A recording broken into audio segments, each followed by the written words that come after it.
Dans le cadre de l'enseignement des sciences au collège, les élèves de 6e, 5e et 4e se sont intéressés à la gestion des déchets de notre collège. En effet, cela représente un enjeu pour notre environnement, mais cela a aussi un impact financier, puisque les déchets seront très prochainement taxés en fonction de la quantité que nous déversons dans nos poubelles.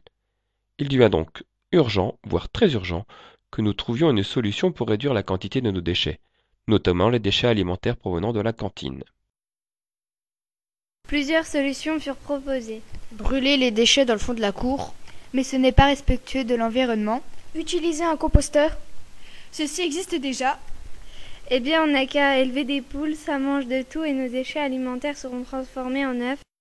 Ah oui, mais pour cela, il faut un poulailler. Grâce aux recherches des élèves de 6e, notre poulailler doit répondre à certains critères que les poules nous imposent. Pour bien vivre, les poules doivent être dehors, puis rentrer le soir et lorsqu'il pleut, tout en étant protégées des prédateurs. Pour répondre à ce critère, nous, les 5e, avons construit une partie habitation et une cour. À partir d'un croquis, nous avons fait un plan sur SketchUp, puis grâce à la machine à commande numérique, nous avons réalisé l'ossature du poulailler avec des matériaux facilement usinables. Enfin, nous avons fixé du grillage pour éviter l'intrusion du renard. Pour être en sécurité la nuit, nous, élèves de 4e, avons construit une porte automatisée commandée à distance. Pour avoir des œufs, les poules doivent avoir suffisamment de nourriture. Bien sûr, la nourriture doit être stockée dans une mangeoire, et il ne doit jamais y en manquer, afin d'éviter l'arrêt du cycle de ponte.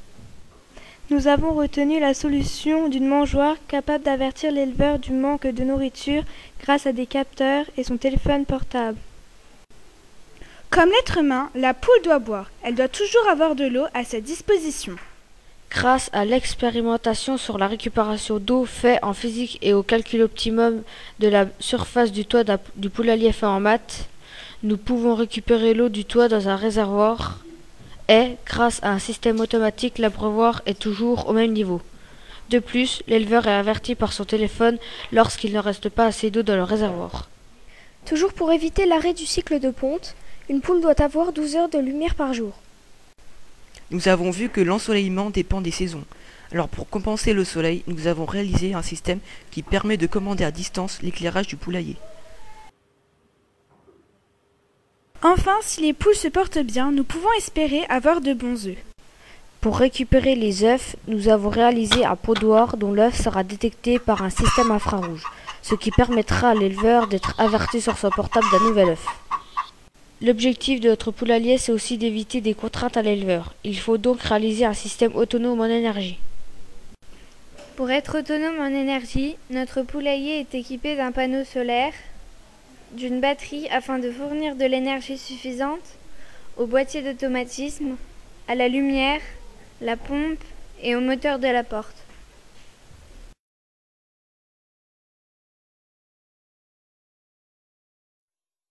Il ne reste plus qu'à attendre des œufs car grâce à notre poulailler qui communique avec un téléphone ou une tablette, nous espérons convertir les déchets alimentaires du collège en nourriture. Ça, c'est génial!